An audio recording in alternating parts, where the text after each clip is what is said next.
깨뜨렸습니다. 정말 멋진 퍼포먼스죠. 제가 뭐 항아리 하나 가져와서 여기서 깨뜨리면 아마 여러분들 막 박수치고 좋아하실 것 같은데,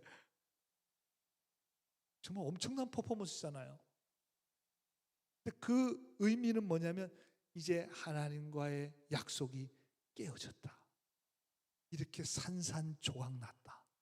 박살났다. 끝났다 그 말이에요. 그렇다면 이 언약을 누가 깨뜨렸습니까? 이스라엘 백성들이 깨뜨린 거잖아요. 하나님의 약속을 지키기 위해서 계속해서 선지자들을 보내시고 약속을 지키기만 하면 다시 받아주시겠다고 인내하고 참고 자비와 은혜를 베풀어 주셨습니다. 오늘 본문 32절에 보니까 내가 그들의 남편이 되었어도 그들이 내 언약을 깨뜨렸다. 아니, 이스라엘과 하나님과의 관계는 마치 가족과의 관계예요. 아주 밀접한 관계입니다. 남편이에요, 남편. 그런데도 같이 멀쩡히 같이 살아가는데도 약속을 깨뜨려버려요. 이스라엘이 하나님과의 약속을 가벼이 여길 뿐만 아니라 그 약속을 깨뜨렸습니다. 신뢰가 완전히 깨어졌어요. 여러분, 누군가 어떤 약속을 합니다. 그게 뭐 중요하든 중요하지 덜 중요하든 약속은 약속이잖아요. 일단은 어디서 만나자 그랬으면 몇 시에 만나자 그랬으면은 가야 되잖아요. 그러면 만약에 뭐 못 가게 됐어요. 뭐 트래픽이 생겨서 또 무슨 일이 생겨서 좀 늦게 그러면 카톡 하잖아. 미안한데 내가 가야 되는데. 그냥 사람 만나는 약속도 약속이니까 우리가 지키지 못하면 미안하고 죄송하고 어떻게든 내가 빨리 갈게. 그러잖아요. 그렇게 중요하지 않아도. 중요한 약속은 큰일 나죠. 여러분, 중요한 약속 했는데 그거 어기면 큰일 나죠. 여러분, 약속을 했는데 그냥 약속을 별것 아닌 것처럼 생각해요. 그냥 안 나가도 된다고 생각해요. 그냥 일방적으로 약속을 그냥 깨트려 버려요. 그리고 뭐 아무 말도 없어요. 여러분, 그 사람 신뢰할 수 있겠습니까? 그 사람과 다시 무슨 만나자고 약속할 수 있겠습니까? 못하죠. 사람은 약속을 저렇게 가볍게 생각하는 사람하고 어떻게 그 신뢰 관계를 계속 유지할 수가 있겠습니까? 없습니다. 그래서 이 고대 근동에서는 약속을 할 때, 지금이야 우리가 뭐 사인도 하고 서명도 하고 뭐도 받아놓고 사진도 찍어놓고 그러겠지만 그 당시에 그런 게 없었으니까 동물을 둘로 쪼갭니다. 동물 잡아서 둘로 쪼개요. 피 튀고 막 난리 나겠죠. 약속 어기면 이렇게 되는 거예요. 무시무시하죠. 근데 맞죠? 그때는 뭐 다른 방법이 없었으니까 우리 약속 어기면 이렇게 쫙 갈라. 약속을 굉장히 아주 중대하고 심각하게 생각했습니다. 근데 이스라엘 백성들이 하나님과의 뭐 사람과의 약속도 아니고 하나님과 언약을 맺었는데 그 하나님과의 약속을 깨뜨렸습니다. 북이스라엘은 아수르에 의해서, 남유다는 바벨론에 의해서 당연히 멸망되는 거죠. 그러고 그냥 끝나는 거예요. 방법이 없잖아요. 이미 깨어졌기 때문에 다른 방법이 없어요. 그래서 7장 16절에 보니까 하나님께서 예레미야에게 기도도 하지 말라. 깨졌는데 뭘 기도해? 듣지도 않을 텐데. 이 백성을 위해 기도하지 마, 간구하지, 구하지 말라. 내가 듣지 않아. 왜? 깨졌으니. 관계가, 약속이 깨졌. 두 번이나 그러셔요. 11장 14절에도 그러면 너는 이 백성을 위하여 기도하지 말라. 부르짖거나 구하지 말라. 어려움 당할 때, 고난 당할 때, 부르짖을 때 내가 듣지 않을 거야. 두 번이나. 왜? 끝났으니까. 여러분, 예레미야는 하나님과 이스라엘 백성들 이 약속의 관계, 이 언약 관계를 어떻게든 회복하려고 이 중재 역할을 감당하려고 그렇게 애를 많이 쓴 거예요. 예레미야 전체가 바로 하나님과의 이스라엘 백성과 이 중재 역할을 하려고 몸부림친 사람이 바로 예레미야고, 그 몸부림이 예레미야 섭니다. 쉽지 않은 일이죠. 그래서 항아리도 깨트리고 저 유브라데 강가에 버려뒀던 그 띠와 베옷을 입고 와가지고 얼마나 냄새나겠습니까? 근처에만 가도 그냥 썩은 냄새가 나는 그 베옷과 띠를 입고 막 돌아다녔습니다. 왜? 냄새 맡으라고. 우리가 이렇게 지금 썩어 있다고, 우리가 이게 하나님의 약속을 이렇게 깨버렸다고, 돌아서야 된다고.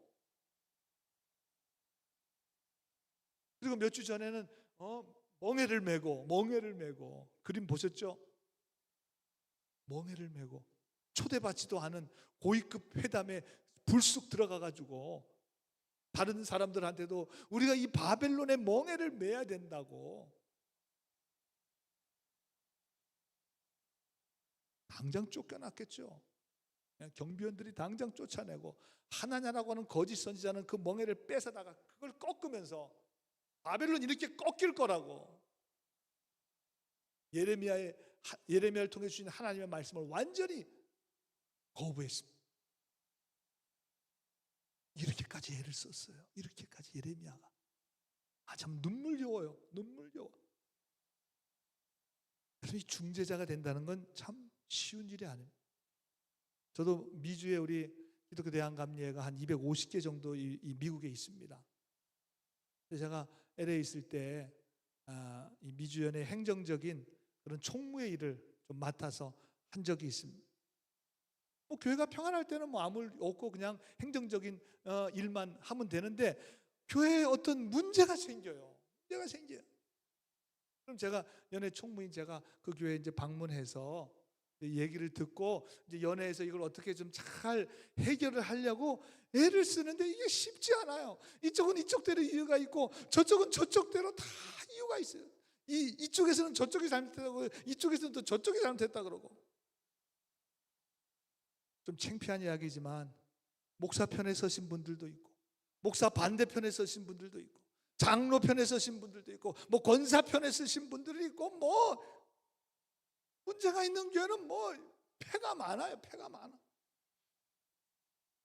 우리 교회는 패가 없는 줄로 믿습니다. 아닌가? 저 몰래 패가 있나? 우리는 예수님 패밖에 없어요. 만나서 제가 이제 총무니까 다 이야기를 들어요. 다 들어줘야 될 거 아니겠습니까? 일단은 사실 들어보면 별것도 아니에요. 어떨 때는 교회 문제라는 게 무슨 대단히 목숨을 거는 문제입니까? 우리는 복음을 위해서 목숨을 걸어야지 대단한 문제도 아니에요. 서로 조금씩만 양보하면 참 좋겠는데, 그래서 이쪽에서는 이렇게만 좀 양보하면 좋겠습니다. 이쪽에다가 여기다 좀 양보하면 좋겠습니다. 그렇게 얘기를 해도 이게 쉽지 않아요. 중재가 하기가 이게 참. 그럼 중재가 안 되면 어떻게 되냐? 교회가 그냥 망가져버려. 어떻게 해요? 중재가 안 되는데. 그러면 당신들끼리 싸우고 어떻게 하든지 말든지 어떻게 해요? 더 이상 방법이 없고. 그럼 이제 교회가 망가지는 거예요. 그런 교회들을 제가 연애 행정 일을 보면서 몇 개나 봤어요. 몇 개나 경험했어요. 그래 지금 예레미야가 이 중재의 역할을 하려고 돌아오라고, 하나님께로 좀 돌아와요. 그렇게 돌아와야만 살 수 있다고 외쳤지만, 그래서 울면서, 예레미야의 별명이 눈물의 선지자 아닙니까? 얼마나 힘들었으면 그냥 울면서 질질 짜면서 이 역할을 한 거예요. 그런데 돌아오기는커녕 예레미야를 비난하고 때리고 잡아가두고 죽이기까지 하려고 했습니다. 그게 우리가 지금까지 지금 1장에서부터 지금 오늘 31장까지 지금까지 우리가 살펴본 내용 아니겠습니까? 방법이 보이지 않아요. 인간의 방법과 능력으로는 해결할 수가 없습니다. 사실 그냥 이대로 그냥 끝나는 거죠. 약속 깨워줬고 깨워진 약속이 계속되고 그러면 그냥 끝나는 겁니다.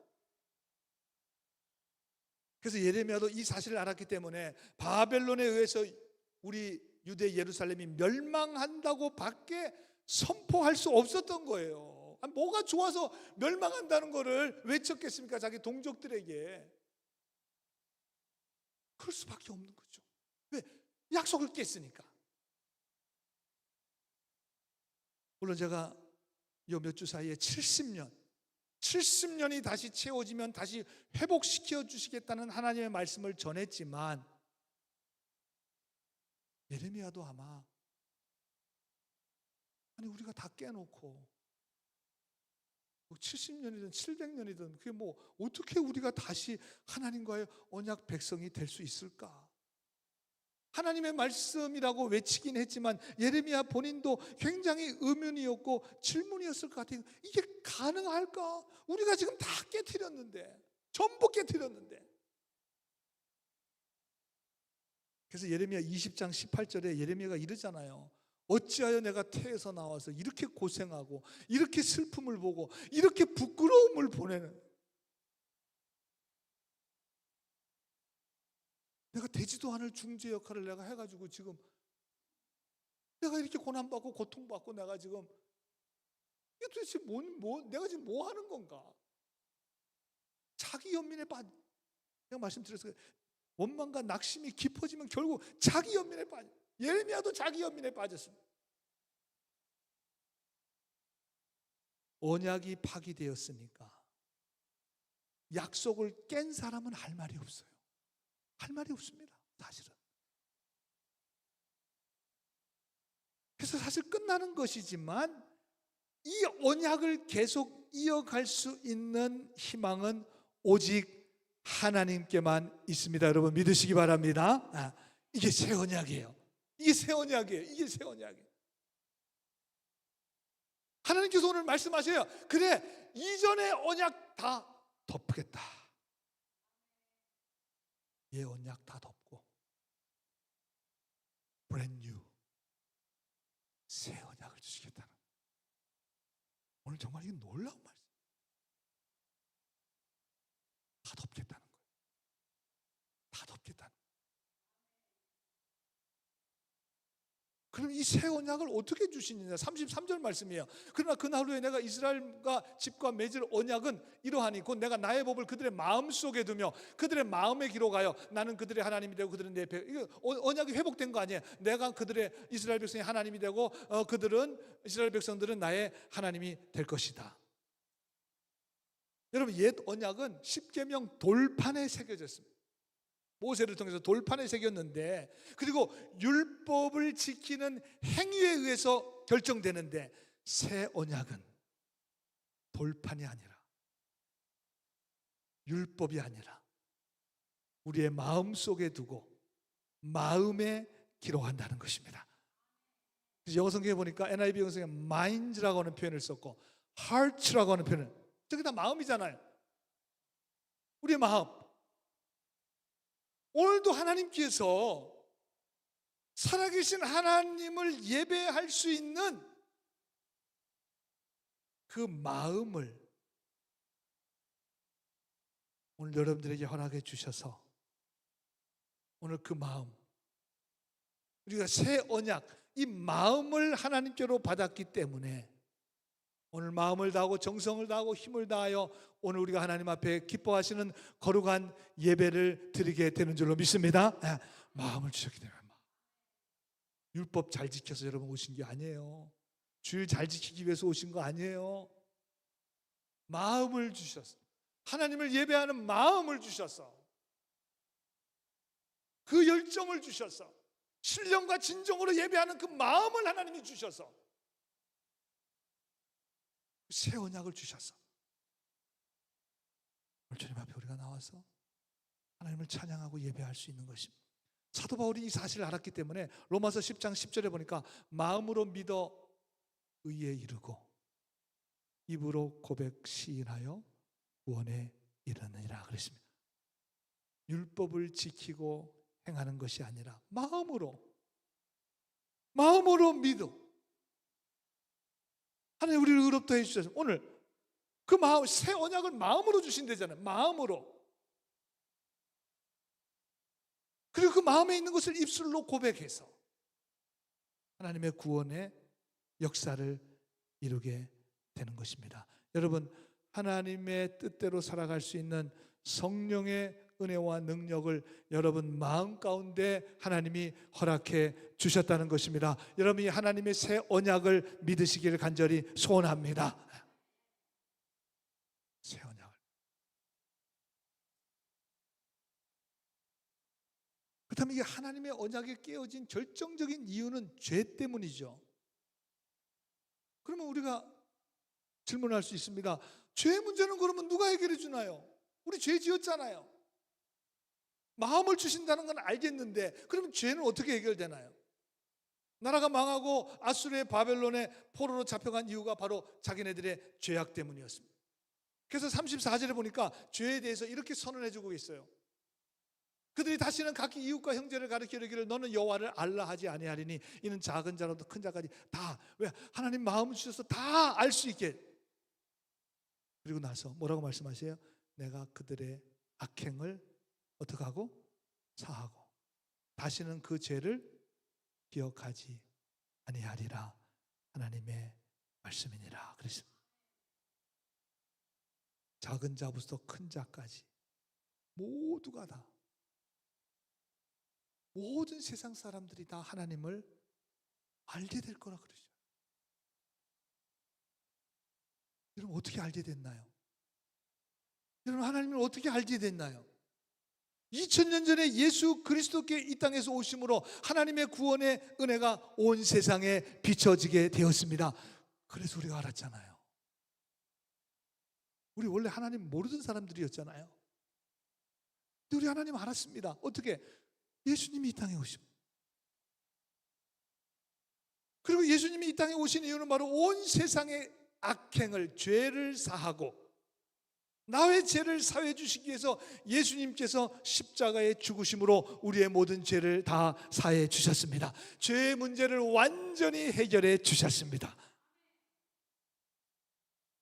오늘 34절 말씀, 그들의 악행, 우리의 악행을 사하고 다시는 그 죄를 기억하지 아니하신. 메시지 성경에 보니까 I will wipe, 닦다는 와이프 닦다라는 말 아니에요. 완전히 닦아서 죄를 없애버리시겠다는. I will forget, 잊어버리시겠다는 거예요. 앞으로는 생각도 안 하시겠다는 거예요. 생각도 안 하시겠다는 것입니다.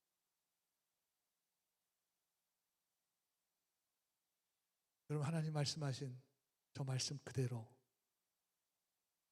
그들의 죄를 사하시고 그 죄를 기억조차도 아니하시겠다고 말씀하신 그대로 600년 후에, 지금으로부터 2000년 전에 예수님이 이 땅에 오셨고 그분이 십자가에 피 흘려 죽으심으로 우리의 모든 죄를 다 사해 주셨습니다. 이 말씀 그대로 이루어졌습니다. 왜? 이 약속을 계속하기 위해서는 하나님이 직접 나서셔야 돼. 다른 방법이 없어요. 당신이 직접 이 땅에 성육신에서 오셨고 그 오신 주님께서 십자가에서 우리의 모든 죄를 완전히 깨끗이 다시는 생각나지도 않게 전부 다 사해 주셨습니다.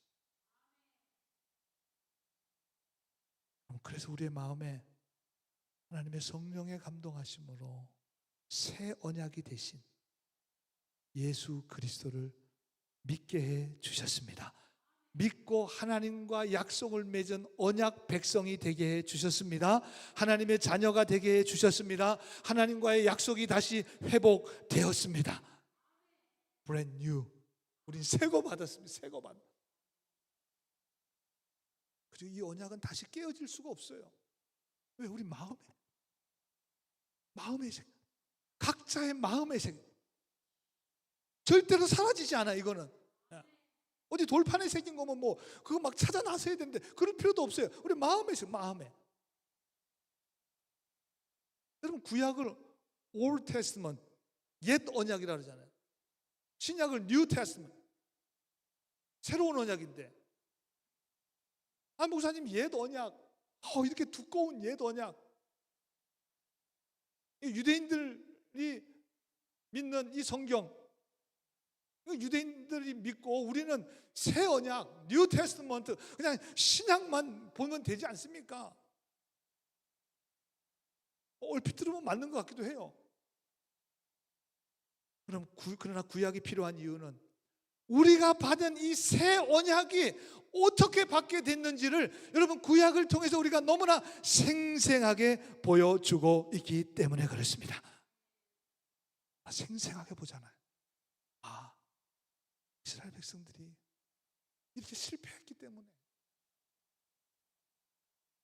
율법을 통해서는 이룰 수 없기 때문에 예수 그리스도께서 이 땅에 오셨고 그분이 우리를 위해서 십자가에 달려 죽으시면 우리가 우리의 모든 죄가 사함을 받고 하나님의 자녀가 되고 이 하나님과의 약속이 다시 회복되는 놀라운 하나님의 은혜를 힘입게 되었는데, 이 구약에 이 보물이 너무나 많이 숨겨져 있잖아요. 제가 예레미야 설교하면서도 예수님에 대해서 지금 몇 번 말씀을 드리고 있어요. 오늘은 너무나 더 분명하고 선명하게 새 언약이. 그렇구나. 우리가 받은 이 새 언약은 절대로 율법으로 되는 것이 아니구나. 인간의 행함으로, 나의 공로로, 나의 힘으로 되는 것이 아니라 오직 하나님께서 이 약속을 다시 회복시켜 주기 위해서 하나님 자신이 자신을 비우고 이 땅에 오셔서 우리를 위해서 십자가에 죽으심으로 우리에게 이 구원을 허락해 주신 것이구나. 너무나 놀라운 거잖아. 너무나 귀한 거잖아. 절대로 이거는 값싼 은혜가 될 수가 없어요. 우리는 할 수 없습니다. 우리는 완전히 깨어져서 죽을 수밖에 없는 사람들이었습니다. 그걸 우리가 구약을 통해서 알게 되는 거예요. 그래서 구약이 필요한 겁니다. 오늘 하나님과의 이 언약을 하나님께서 다시 회복시켜 주셨어요. 우리가 한 거 아닙니다. 오늘 그 마음도 하나님께서 여러분들에게 허락해 주셨습니다. 여러분들이 하나님께 받은 그 마음, 그게 새 언약이에요. 새 언약입니다. 주님이 여러분 안에 역사하고 계십니다. 오늘도 나와 함께 동행하고 계십니다. 여러분 마음과 심령에 새겨진 그 하나님의 이 새 언약은 절대로 이제 누구도 빼앗아갈 수 없습니다. 누구도 파기할 수 없습니다. 누구도 이걸 없앨 수 없습니다.